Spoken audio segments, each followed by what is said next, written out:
BJP के समर्थकों का हाल बहुत बुरा है। कल तक इन्हें चीन के विरोध में लगाया गया कि झालर का विरोध करो, अब इन्हें डॉलर के बहिष्कार में लगाया जा रहा है। शी जिनपिंग भले हाथी और ड्रैगन के डांस की बात कर रहे हैं, लेकिन उनका असली डांस पार्टनर पाकिस्तान ही है। जितनी तस्वीरें प्रधानमंत्री मोदी की आई हैं, उतनी ही तस्वीरें पाकिस्तान के प्रधानमंत्री शहबाज शरीफ के पुतिन से लेकर शी जिनपिंग से मिलने की भी आई हैं। 7 साल बाद प्रधानमंत्री मोदी बीजिंग जाते हैं, लेकिन इससे 5 साल से पूर्वी लद्दाख में सीमा पर जो भी तनाव है, उसमें कुछ भी ठोस सुधार नहीं हुआ। दोनों देशों की तरफ से 50,000 से अधिक सैनिक तैनात बताए जाते हैं। प्रधानमंत्री मोदी ने भी इस सीमा विवाद की बात नहीं की। 2017 में डोकलाम और 2020 में गलवान में जो चीन ने किया, उसके बारे में भारत खुलकर बात नहीं करता। सीमा पर शांति है, होनी चाहिए, इस तरह की रूटीन बातों से क्या हो जाएगा। 2020 के बाद से आयात के मामलों में भारत चीन पर ज्यादा निर्भर हुआ है। करीब $100 अरब का व्यापार घाटा है।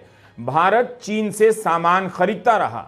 चीन भारत से खास आयात नहीं करता है। एक सवाल यह भी बनता है कि भारत ऐसा क्या बनाता है कि चीन को खरीदना ही चाहिए।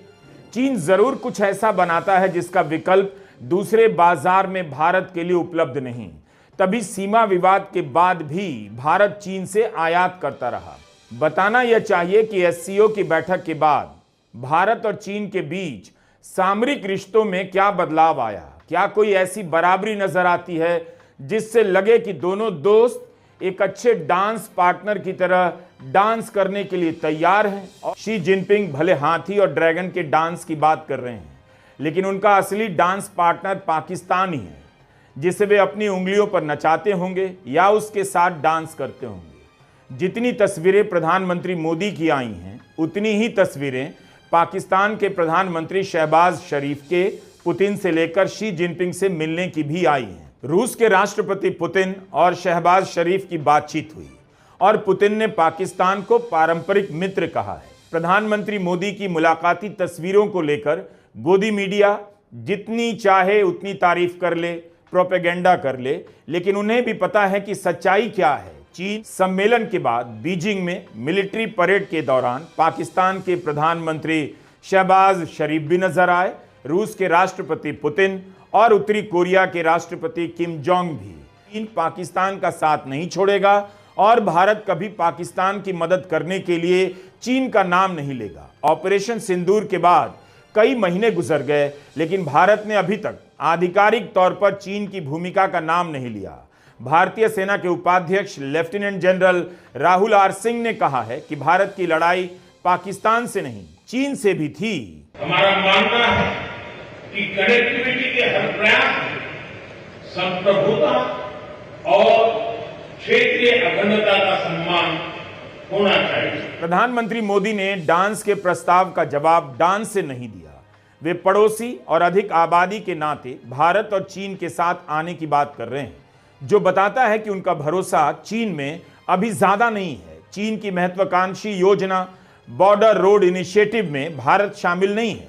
बिना चीन का नाम लिए प्रधानमंत्री मोदी ने कहा, संप्रभुता को दरकिनार कर बनाए जाने वाला कोई भी संपर्क अंततः भरोसा और मतलब दोनों खो देता है। भारत के अखबारों की हेडलाइन में पहलगाम हमले की निंदा को भारत की जीत बताया गया है। इस पर इतना जोर क्यों है? और साझा बयान में जाफर एक्सप्रेस पर आतंकी हमले को शामिल करना फिर किसकी जीत है? अगर यह जीत है, तब तो साझा बयान की जिस पंक्ति में भारत की जीत हो रही है, उसी की अगली पंक्ति में पाकिस्तान की भी हो रही है। निंदा एक रूटीन कार्रवाई है। इसी एससीओ के रक्षा मंत्रियों की बैठक में साझा बयान जारी हो रहा था। पहलगाम हमले को शामिल नहीं किया जा रहा था। राजनाथ सिंह ने साइन नहीं किया। पहलगाम हमले की निंदा पर जोर शायद इसलिए है कि विपक्ष बार बार कह रहा है, ऑपरेशन सिंदूर के समय भारत अलग थलग पड़ गया था, किसी ने भारत का खुलकर साथ नहीं दिया। क्या उसका जवाब यह होगा कि पहलगाम हमले की निंदा कर दी गई है? क्या निंदा इतनी बड़ी बात हो गई? या बड़ी बात यह होती कि भारत चीन का नाम लेता और कहता कि आज भी एससीओ के सदस्य देश पाकिस्तान का साथ देते हैं जो भारत के खिलाफ आतंकी हमले में शामिल है। प्रधानमंत्री मोदी ने कहा, भारत और चीन आतंकवाद के पीड़ित रहे हैं, इसे लेकर लोग हैरान हैं, पूछ रहे हैं चीन कैसे आतंकवाद से पीड़ित है, उस पर कब और किसने आतंकी हमला किया। प्रधानमंत्री मोदी कहते हैं भारत और चीन रणनीतिक रूप से स्वायत्त है, दोनों देशों के रिश्तों को किसी तीसरे देश के लेंस से नहीं देखा जाना चाहिए। प्रधानमंत्री मोदी किस तीसरे देश के लेंस की बात कर रहे हैं? पाकिस्तान और चीन के संबंधों की या अमेरिका की बात कर रहे हैं? बीजेपी के समर्थकों का हाल बहुत बुरा है। कल तक इन्हें चीन के विरोध में लगाया गया कि झालर का विरोध करो, अब इन्हें डॉलर के बहिष्कार में लगाया जा रहा है। अभी अभी तो आईटी सेल के चक्कर में आप लोग तुर्की का विरोध कर रहे थे, बहिष्कार करने लगे, लेकिन तियानजिन में प्रधानमंत्री मोदी तुर्की के राष्ट्रपति एर्दोआन के साथ सामान्य और सहज नजर आए। एससीओ की सबसे बड़ी सफलता यही थी कि बहिष्कार करने वाले नेता सत्कार का फोटो बंटवा रहे थे। बात यह है कि जिस विदेश यात्रा को लेकर 2 दिनों तक ट्विटर पर इतना धमाल किया गया, उसे भारत लौटने के साथ प्रधानमंत्री ने भी छोड़ दिया। इस सफलता का जश्न कहीं नजर नहीं आता, गायब है। लगता है प्रधानमंत्री मोदी भी चाहते हैं कि जनता ज्यादा देर तक, ज्यादा दिनों तक विदेश नीति को लेकर बात ना करे, वरना वो सच्चाई देखने लग जाएगी, सवाल पूछने लग जाएगी। उन्होंने वोट चोरी के गंभीर मुद्दे पर भी कुछ नहीं बोला है। 31 अगस्त 1 सितंबर को सोशल मीडिया में तियानजिन से आने वाले फोटो और वीडियो को खूब वायरल कराया गया। एक एक फ्रेम को लेकर दावे किए गए जैसे प्रधानमंत्री मोदी ही विश्व की राजनीति की धुरी है। इसके जवाब में ऐसे ऐसे फ्रेम निकाले गए कि कैसे कोई नेता प्रधानमंत्री मोदी की बगल से गुजर गया और उसने नोटिस नहीं किया। चीन पहुंचने पर प्रधानमंत्री मोदी की तस्वीर और पाकिस्तान के प्रधानमंत्री शहबाज शरीफ के स्वागत की तस्वीरों को एक साथ जोड़कर दिखाया जाने लगा कि किसका स्वागत जोरदार हुआ, किसका नहीं। दोनों का चीन ने एक ही तरह से स्वागत किया। इसमें क्या बड़ी बात है? यह एक और आलोचना है। ट्रंप के टैरिफ की आलोचना खुद चीन सामने से कर चुका है, नाम लेकर कर चुका है।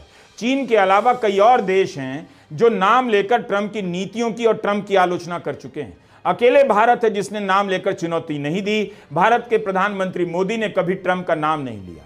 एससीओ के साझा बयान में एक बड़ी बात तो हुई कि गजा में जारी हमले की निंदा हुई, ईरान पर इसराइल और अमेरिका के हमले की निंदा की गई, इस पर भारत ने साइन किया। यह बड़ी बात। अगर यह बड़ी बात है तो फिर गजा में हो रहे नरसंहार को लेकर भारत अकेले इसराइल की निंदा क्यों नहीं करता?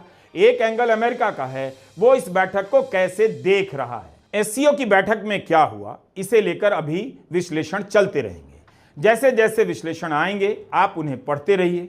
आज का वीडियो हमने इसलिए बनाया ताकि आप कूटनीति के असल परिणामों को देख सकें, सवालों से समझ सकें, वायरल फोटो और वीडियो के प्रवाह में ना बह जाएं।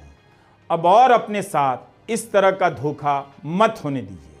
नमस्कार, मैं रवीश कुमार।